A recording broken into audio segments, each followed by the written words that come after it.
Welcome to take Nepal.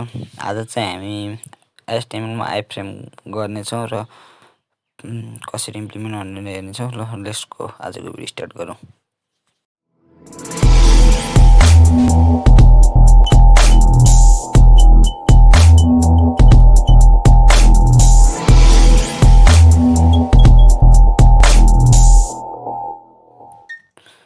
सुरुमा चाहिँ सबलाइन खोलौँ अनि एउटा फाइल क्रिएट गरौँ। iframe.html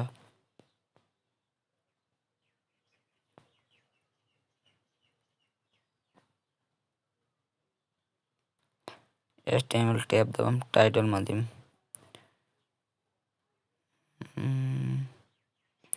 एक्जाम्पल अफ iframe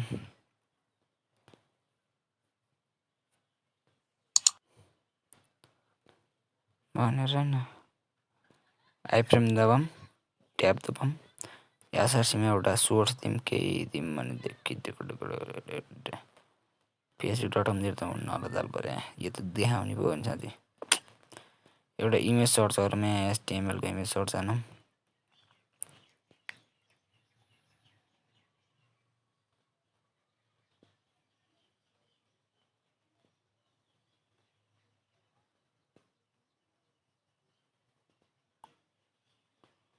भनेको वर्डप्रेस भेटियो। ल वर्डप्रेसकै हालिदिन्छ नि।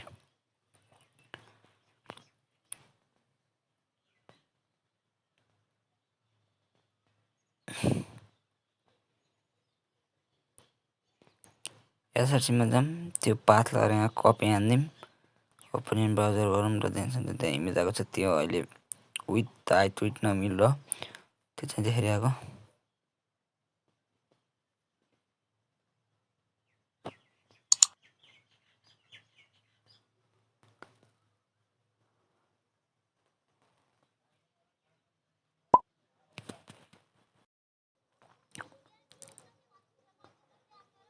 टु 200 पिक्सल दिउँ, विथ चाहिँ 300 पिक्सल दिउँ र ओपन इन ब्राउजर गरेर रिफ्रेस गरेर अलिअलि हेर्न लागेको छ। तर के गरौँ भनेदेखि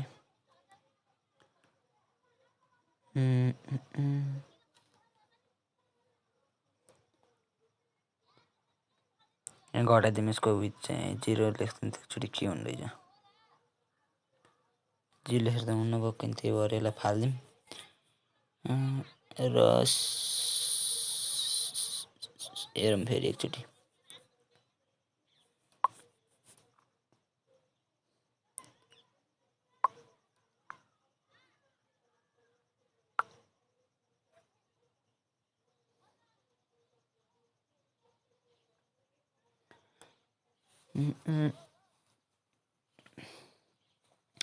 अर्को इमेज हालौँ है त। गुगलमा जाऊँ, कहाँ HTML कलरफुल राखेर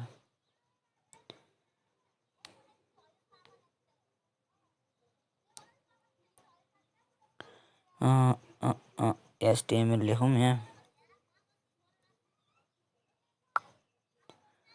अनि एउटा अर्को छुट्टै इमेज हालौँ कि त्यो अलि ठुलो जस्तो लाग्यो। त्यही पनि मैले उ नगरेर त्यहाँ नमिलाएर अलि देखिने इमेज हालिदिउँ न त भनेर iframe-मा।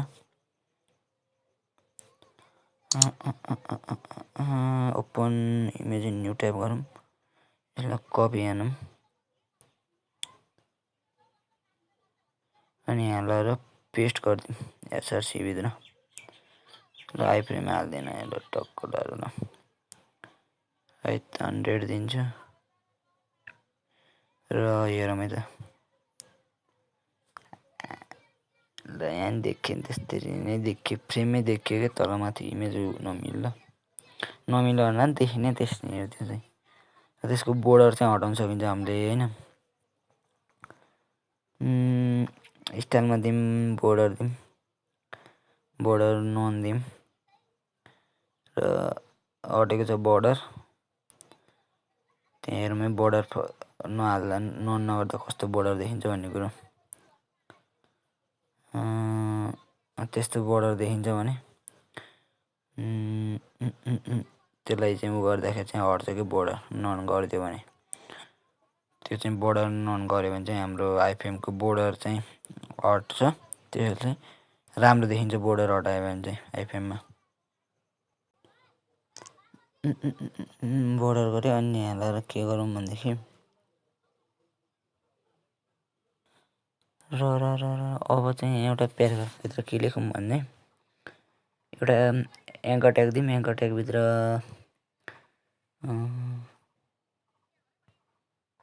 एचआरएफमा लिङ्क दिउँ।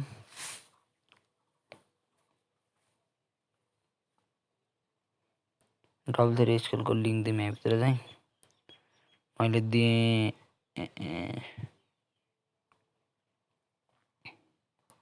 टार्गेटमा आइएफएम अन्डरस्कोर भन्न दिएँ ल।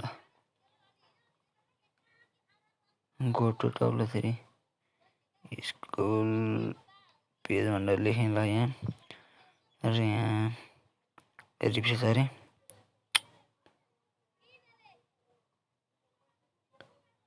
यसलाई कपी हान्छु, यसलाई हान्नु हुन्न।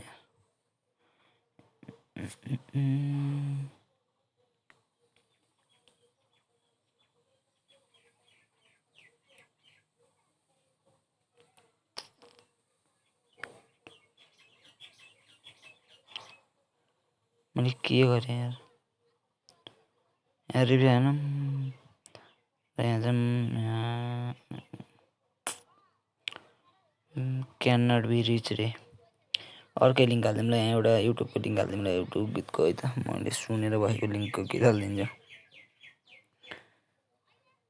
यहाँ जान्छ, यहाँ लगेर पेस्ट हानिदिन्छु मैले गीत चाहिँ, गीतको लिङ्क चाहिँ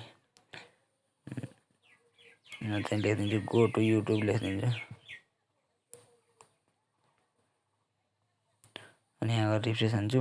अनि यस्तो टक्क लगाएर गर्दाखेरि चाहिँ हामीले जुन अघि गरिरहेको थियौँ त्यो चाहिँ खुल्यो, त्यो पेजको लिङ्क, त्यो पेज खुल्यो कि। र यसरी चाहिँ हामीले एचटिएमएल आइएफएम युज गरेर बोर्डर हटाउन सकिन्छ, सब गर्न सकिन्छ। र थ्याङ्क्स, आजको लागि भिडियो यति नै।